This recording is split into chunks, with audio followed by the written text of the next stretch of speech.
ବ୍ରହ୍ମାଣ୍ଡର ସବୁଠାରୁ ବଡ଼ ସତ୍ୟ ହେଉଛି ପରିବର୍ତ୍ତନ। ସୃଷ୍ଟି ଅଛି ତ ବିନାଶ ମଧ୍ୟ ନିଶ୍ଚିତ। ହିନ୍ଦୁ ସନାତନ ଧର୍ମ ଅନୁସାରେ ସମୟକୁ ଚାରୋଟି ଭାଗରେ ବିଭକ୍ତ କରାଯାଇଛି: ସତ୍ୟ, ତ୍ରେତୟା, ଦ୍ୱାପର ଏବଂ କଳିଯୁଗ। ବର୍ତ୍ତମାନ ଆମେ ଯେଉଁ ଯୁଗରେ ଜୀବନ ବିତାଉଛେ ତାହା ହେଉଛି କଳିଯୁଗ। ଶାସ୍ତ୍ର କହେ କଳିଯୁଗ ହେଉଛି ସବୁଠାରୁ ପାପୀ, ହିଂସା ଏବଂ ନମିଷ୍ଠାର ଯୁଗ। କିନ୍ତୁ ଆପଣ ଜାଣନ୍ତି କି ଏହି କଳିଯୁଗର ଶେଷ ସମୟ କେମିତି ହେବ? ଯେତେବେଳେ ପାପର ସୀମା ପାର ହୋଇଯିବ, ସେତେବେଳେ ପ୍ରକୃତି ଏବଂ ଭଗବାନ ମିଶି ଏମିତି ଏକ ପ୍ରଳୟ ଆଣିବେ ଯାହା ଶୁଣିଲେ ଆପଣଙ୍କ ଆଖିର ନିଦ ହଜିବ। କିନ୍ତୁ ପ୍ରକୃତ ପ୍ରଶ୍ନ ହେଉଛି ଏହି ଯୁଗର ଅନ୍ତ କେବେ ହେବ? ଏବେ ଆପଣ ଭାବୁଥିବେ ଯଦି କଳିଯୁଗର ଅନ୍ତ ହେବାକୁ ଏବେ ବି ଲକ୍ଷ ଲକ୍ଷ ବର୍ଷ ବାକି ଅଛି, ତେବେ ଆଜି ଏହି ବିଷୟରେ ଆଲୋଚନା କରିବାର ଆବଶ୍ୟକତା କ'ଣ? କିନ୍ତୁ ଏହା ହିଁ ତ ସବୁଠାରୁ ବଡ଼ ରହସ୍ୟ। ସମୟ ଚାହେଁ ଯେତେ ଦୂରରେ ଥାଉ, ଏହାର ଭୟଙ୍କର ସଂକେତ ଏବେଠାରୁ ହିଁ ଦେଖାଯିବା ଆରମ୍ଭ ହେଲାଣି। ମଣିଷର ଆଚରଣ, ତା'ର ବ୍ୟବହାର ଏବଂ ସ୍ୱଭାବ ଧୀରେ ଧୀରେ ସେ ସର୍ବନାଶ ଆଡ଼କୁ ଗତି କରୁଛି, ଯେଉଁ ବିଷୟରେ ଗରୁଡ଼ ପୁରାଣ ଓ କଲ୍କି ପୁରାଣରେ ସ୍ପଷ୍ଟ ଚେତାବନୀ ଦିଆଯାଇଥିଲା। ଆସନ୍ତୁ ମୁଁ ଆପଣଙ୍କୁ ଆଜିଠାରୁ ହଜାର ହଜାର ବର୍ଷ ପୂର୍ବର ସେହି ଐତିହାସିକ ସମୟକୁ ନେଇଯାଉଛି। ମହାଭାରତ ଯୁଦ୍ଧ ସରିଥାଏ। କୁରୁକ୍ଷେତ୍ରର ମାଟି ସେତେବେଳେ ବି ରକ୍ତରେ ଭିଜି ରହିଥାଏ। ଧର୍ମରାଜ ଯୁଧିଷ୍ଠିର ହସ୍ତିନାପୁରର ସିଂହାସନ ସମ୍ଭାଳିଥାନ୍ତି। ବାହାରକୁ ସବୁକିଛି ଶାନ୍ତ ଦେଖାଯାଉଥିଲେ ମଧ୍ୟ ଯୁଧିଷ୍ଠିରଙ୍କ ମନ ଭିତରେ ଏକ ପ୍ରଳୟଙ୍କରୀ ଝଡ଼ ଚାଲିଥିଲା।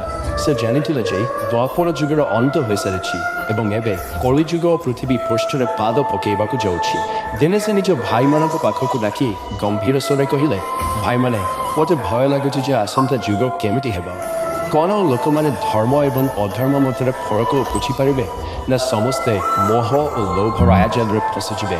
ଏହା ଶୁଣି ବୀର ଅର୍ଜୁନ ତୁରନ୍ତ ନିଜ ଗାଣ୍ଡୀବ ଧନୁ ଉଠାଇ କହିଲେ, ଜ୍ୟେଷ୍ଠ ଭ୍ରାତା, ଯଦି କୌଣସି ଶତ୍ରୁ ଆମ ସାମ୍ନାକୁ ଆସୁଛି ତେବେ କୁହନ୍ତୁ, ମୁଁ ଏବେ ଯାଇ ତା'ର ବିନାଶ କରିଦେବି। କିନ୍ତୁ ଯୁଧିଷ୍ଠିର ଆଖି ବନ୍ଦ କରି କହିଲେ, ନା ଅର୍ଜୁନ, ଏହା କୌଣସି ବାହ୍ୟ ଶତ୍ରୁ ନୁହେଁ। ଏହି ସଙ୍କଟ ମଣିଷର ଭିତରୁ ହିଁ ସୃଷ୍ଟି ହେବ। ଏହା ହେଉଛି କଳିଯୁଗର ଆଗମନ, ଯାହା ମୋତେ ଭୟଭୀତ କରୁଛି।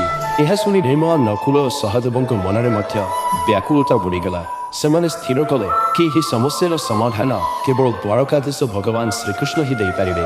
ସମସ୍ତ ପାଣ୍ଡବ ଦ୍ୱାରକାର ସେହି ଦିବ୍ୟ ନଗରୀରେ ପହଞ୍ଚିଲେ ଏବଂ ଭଗବାନ ଶ୍ରୀକୃଷ୍ଣଙ୍କୁ ପ୍ରଶ୍ନ କଲେ, ହେ ମାଧବ, କୁହନ୍ତୁ, କଳିଯୁଗରେ ମଣିଷର ସ୍ୱଭାବ କେମିତି ହେବ, ତା'ର ପ୍ରବୃତ୍ତି କେମିତି ହେବ ଏବଂ ଏହି ପାପରୁ ମୁକ୍ତି ପାଇବାର ମାର୍ଗ କ'ଣ ହେବ?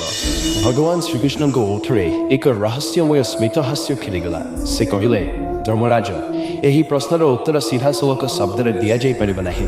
ଆପଣ ପାଞ୍ଚ ଭାଇ ପାଞ୍ଚଟି ଭିନ୍ନ ଦିଗରେ ସେ ସାମ୍ନାରେ ଥିବା ଘଞ୍ଚ ଜଙ୍ଗଲକୁ ଯାଆନ୍ତୁ।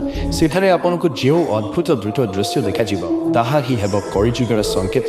ଆପଣମାନେ ଫେରିବା ପରେ ମୁଁ ଏହାର ରହସ୍ୟ ବୁଝାଇବି। ଭଗବାନଙ୍କ ଆଜ୍ଞା ପାଇ ପାଞ୍ଚ ଭାଇ ଖାଲି ପାଦରେ ସେହି ରହସ୍ୟମୟ ଜଙ୍ଗଲ ଭିତରକୁ ପ୍ରବେଶ କଲେ ଏବଂ ଅଲଗା ଅଲଗା ଦିଗରେ ବାଣ୍ଟି ହୋଇଗଲେ। ଯୁଧିଷ୍ଠିର ଅନ୍ଧକାରମୟ ଜଙ୍ଗଲ ଭିତରେ ଦେଖିଲେ ଏକ ବିଶାଳ କାୟ ହାତୀ, ଯାହାର ଗୋଟିଏ ନୁହେଁ ବରଂ ଦୁଇଟି ଶୁଣ୍ଡ ଥିଲା। ସେ ନିଜର ଦୁଇଟି ଯାକ ଶୁଣ୍ଡରେ ବଡ଼ ବଡ଼ ଗଛଗୁଡ଼ିକୁ ଅତି ନିର୍ଦ୍ଦୟ ଭାବେ ଉପାଡ଼ି ଫିଙ୍ଗୁଥିଲା। ଅର୍ଜୁନ ଆଗକୁ ଯାଇ ଦେଖିଲେ ଏକ ଅଦ୍ଭୁତ ପକ୍ଷୀ। ସେହି ପକ୍ଷୀର ଡେଣା ଉପରେ ପବିତ୍ର ବେଦର ମନ୍ତ୍ର ସବୁ ଲେଖାଯାଇଥିଲା। ଦୃଶ୍ୟଟି ଅତ୍ୟନ୍ତ ପବିତ୍ର ମନେ ହେଉଥିଲା। କିନ୍ତୁ ଆଶ୍ଚର୍ଯ୍ୟର କଥା, ସେହି ପକ୍ଷୀଟି ତଳେ ପଡ଼ିଥିବା ଏକ ମୃତ ଜୀବର ମାଂସକୁ ଅତି କ୍ରୂର ଭାବେ ଖାଉଥିଲା। ଭୀମ ଏକ ଚାରଣ ଭୂମିରେ ପହଞ୍ଚି ଦେଖିଲେ ଗୋଟିଏ ଗାଈ ଏକ ସୁନ୍ଦର ବାଛୁରୀକୁ ଜନ୍ମ ଦେଇଛି। ମା ଗାଈଟି ବାଛୁରୀ ପ୍ରତି ଥିବା ଅତ୍ୟଧିକ ସ୍ନେହ ଯୋଗୁଁ ତାକୁ ଏମିତି ଜୋର ଜୋରରେ ଚାଟିବାକୁ ଲାଗିଲା ଯେ ସେହି ଅତିରିକ୍ତ ଚାଟିବା ଯୋଗୁଁ ବାଛୁରୀର ଶରୀର ରକ୍ତାକ୍ତ ହୋଇଗଲା। ସହଦେବ ଆଗକୁ ଯାଇ ଦେଖିଲେ ସେଠାରେ 7ଟି କୂଅ ଏକ ସିଧା ଧାଡ଼ିରେ ଅଛି। ପାଖାପାଖି ଥିବା 6ଟି କୂଅ ପାଣିରେ ସମ୍ପୂର୍ଣ୍ଣ ଭର୍ତ୍ତି ଥିଲା, କିନ୍ତୁ ସେଗୁଡ଼ିକ ମଝିରେ ଥିବା ସବୁଠାରୁ ଗଭୀର କୂଅଟି ସମ୍ପୂର୍ଣ୍ଣ ଶୁଖିଲା ଓ ଶୂନ୍ୟ ପଡ଼ିଥିଲା। ନକୁଳ ପାହାଡ଼ ଆଡ଼କୁ ଯାଇଥିଲେ। ସେଠାରେ ହଠାତ୍ ପାହାଡ଼ ଉପରେ ଏକ ବିଶାଳ ପଥର ଖଣ୍ଡ ଗଡ଼ି ଗଡ଼ି ତଳକୁ ଆସିଲା। ସେହି ପଥରଟି ତା'ର ରାସ୍ତାରେ ଆସିଥିବା ବଡ଼ ବଡ଼ ଗଛଗୁଡ଼ିକୁ ଭାଙ୍ଗି ଚୂରମାର କରିଦେଲା। କିନ୍ତୁ ଆଶ୍ଚର୍ଯ୍ୟର କଥା, ଯେତେବେଳେ ସେହି ବିଶାଳ ପଥରଟି ଏକ ଅତି ଛୋଟ ଏବଂ କୋମଳ ଗଛ ପାଖରେ ପହଞ୍ଚିଲା, ତାହା ହଠାତ୍ ଅଟକିଗଲା। ସନ୍ଧ୍ୟା ହେବ ମାତ୍ରେ ପାଞ୍ଚ ଭାଇ ଫେରିଆସି ଭଗବାନ ଶ୍ରୀକୃଷ୍ଣଙ୍କୁ ସବୁ କଥା କହିଲେ। ଭଗବାନ ଶ୍ରୀକୃଷ୍ଣ ହସିଲେ ଏବଂ କହିଲେ, ହେ ପାଣ୍ଡବଗଣ, ଏହା କୌଣସି ସାଧାରଣ ଦୃଶ୍ୟ ନୁହେଁ। ଏହା ହେଉଛି କଳିଯୁଗର ଅସଲ ଚେହେରା। ଦୁଇ ଶୁଣ୍ଡ ଥିବା ହାତୀର ଅର୍ଥ କଳିଯୁଗର ଶାସକ ଓ ନେତାମାନେ ଦୋମୁହା ନୀତି ଆପଣାଇବେ। ସେମାନେ ଦୁଇ ପାଖରୁ କେବଳ ଜନତାଙ୍କୁ ଶୋଷଣ କରିବେ। ବେଦ ଲେଖାଥିବା ମାଂସାହାରୀ ପକ୍ଷୀର ଅର୍ଥ କଳିଯୁଗରେ ବଡ଼ ବଡ଼ ପଣ୍ଡିତ ଓ ଜ୍ଞାନୀ ଲୋକ ରହିବେ କିନ୍ତୁ ସେମାନଙ୍କ ଆଚରଣ ପବିତ୍ର ହେବ ନାହିଁ। ସେମାନେ କେବଳ ଟଙ୍କା ପାଇଁ ଧର୍ମର ବ୍ୟବହାର କରିବେ। ବାଛୁରୀକୁ ରକ୍ତାକ୍ତ କରୁଥିବା ଗାଈର ଅର୍ଥ। କଳିଯୁଗରେ ବାପା ମାଆଙ୍କର ଅତ୍ୟଧିକ ମୋହ ଓ ସ୍ନେହ ପିଲାମାନଙ୍କର ଭବିଷ୍ୟତକୁ ନଷ୍ଟ କରିଦେବ। ମଝିରେ ଥିବା ଶୁଖିଲା କୂଅର ଅର୍ଥ। କଳିଯୁଗରେ ଲୋକମାନେ ଧନୀ ତ ହେବେ କିନ୍ତୁ ସେମାନଙ୍କ ହୃଦୟରେ ଦୟା କରୁଣା ଏବଂ ସହଯୋଗର ଜଳ ଶୁଖିଯିବ। କୁନି ଗଛ ପାଖରେ ଅଟକିଥିବା ପଥରର ଅର୍ଥ। କଳିଯୁଗରେ ଧନ ବା ପଦବୀ ମଣିଷକୁ ବିପଦରୁ ରକ୍ଷା କରିପାରିବ ନାହିଁ କିନ୍ତୁ ଯିଏ ସଚ୍ଚୋଟ ମନରେ ଭଗବାନଙ୍କ ନାମ ହରି ନାମ ନେବ ସିଏ ସେଇ କୁନି ଗଛ ପରି ପ୍ରତ୍ୟେକ ବଡ଼ ସଙ୍କଟକୁ ଅଟକାଇ ପାରିବ। ବନ୍ଧୁଗଣ, ଏହି ପ୍ରସଙ୍ଗ ଏତିକିରେ ଶେଷ ହେଉନାହିଁ। ଗରୁଡ଼ ପୁରାଣରେ ଭଗବାନ ବିଷ୍ଣୁ ପକ୍ଷୀରାଜ ଗରୁଡ଼ଙ୍କୁ କଳିଯୁଗର ଅନ୍ତିମ ସମୟରେ ଯେଉଁ ଭୟାବହ ଚେତନା ଦେଇଛନ୍ତି ତାହା ଶୁଣିଲେ ଆପଣଙ୍କ ଛାତି କମ୍ପି ଉଠିବ। ଭଗବାନ ବିଷ୍ଣୁ କହିଛନ୍ତି କଳିଯୁଗର ଶେଷ ଆଡ଼କୁ ମଣିଷର ହାରାହାରି ଜୀବନକାଳ ମାତ୍ର 12ରୁ 20 ବର୍ଷ ହୋଇଯିବ।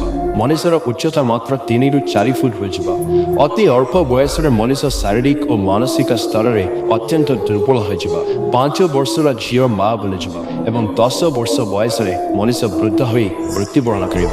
ପରିବାର ଏବଂ ସମାଜର ପବିତ୍ରତା ସମ୍ପୂର୍ଣ୍ଣ ରୂପେ ଭୁଷୁଡ଼ି ପଡ଼ିବ।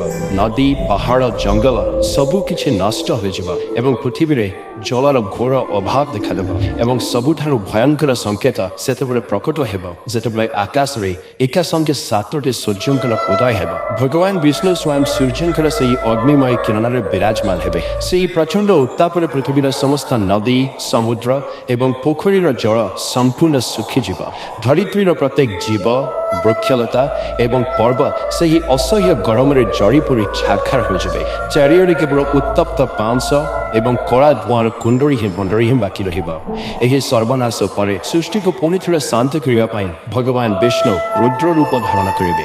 ଆକାଶରେ ପ୍ରଳୟଙ୍କରୀ କଳା ମେଘମାଳା ସୃଷ୍ଟି ହେବ ଏବଂ ଲଗାତାର 100 ବର୍ଷ ପର୍ଯ୍ୟନ୍ତ ଅନବରତ ମୂଷଳ ଧାରାରେ ବର୍ଷା ହେବ।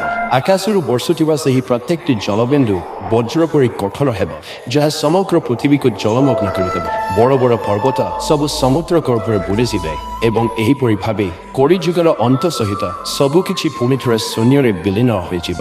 କିନ୍ତୁ ମନେ ରଖନ୍ତୁ ବନ୍ଧୁଗଣ, ଏହି ବିନାଶ କେବଳ ଧ୍ୱଂସର ପ୍ରତୀକ ନୁହେଁ, ଏହା ହେଉଛି ଶୁଦ୍ଧିକରଣର ଏକ ପ୍ରକ୍ରିୟା। ଯେତେବେଳେ ସଂସାରରେ ଅଧର୍ମ ପାପ ଏବଂ ସ୍ୱାର୍ଥପରତା ଚରମ ସୀମାରେ ପହଞ୍ଚିବ ସେତେବେଳେ ଏହି ସଂହାର ଅନିବାର୍ଯ୍ୟ ହୋଇପଡ଼ିବ ଯାହାଦ୍ୱାରା ପୁଣି ଥରେ ଏକ ନୂଆ ସତ୍ୟ ଯୁଗର ସୃଷ୍ଟି ହୋଇପାରିବ। ଶାସ୍ତ୍ରରେ ଦିଆଯାଇଥିବା ଏହି ଚେତାବନୀ ଆଜି ଆମ ସମାଜରେ ଧୀରେ ଧୀରେ ପ୍ରତିଫଳିତ ହେବାରେ ଲାଗିଛି। ଆପଣଙ୍କୁ କ'ଣ ଲାଗୁଛି ଆମେ କଳିଯୁଗର କେଉଁ ପର୍ଯ୍ୟାୟରେ ଅଛୁ? ଆପଣଙ୍କ ମତାମତ କମେଣ୍ଟ ବକ୍ସରେ ନିଶ୍ଚୟ ଜଣାନ୍ତୁ। ଯଦି ଆଜିର ଏହି ଆଧ୍ୟାତ୍ମିକ ତଥ୍ୟ ଆପଣଙ୍କୁ ଭଲ ଲାଗିଥାଏ ତେବେ ଭିଡ଼ିଓକୁ ଲାଇକ୍ କରି ଆମ ଚ୍ୟାନେଲକୁ ସବସ୍କ୍ରାଇବ୍ କରନ୍ତୁ ଏବଂ କମେଣ୍ଟରେ ଜୟ ଶ୍ରୀକୃଷ୍ଣ ଲେଖିବାକୁ ଭୁଲନ୍ତୁ ନାହିଁ। ଧନ୍ୟବାଦ।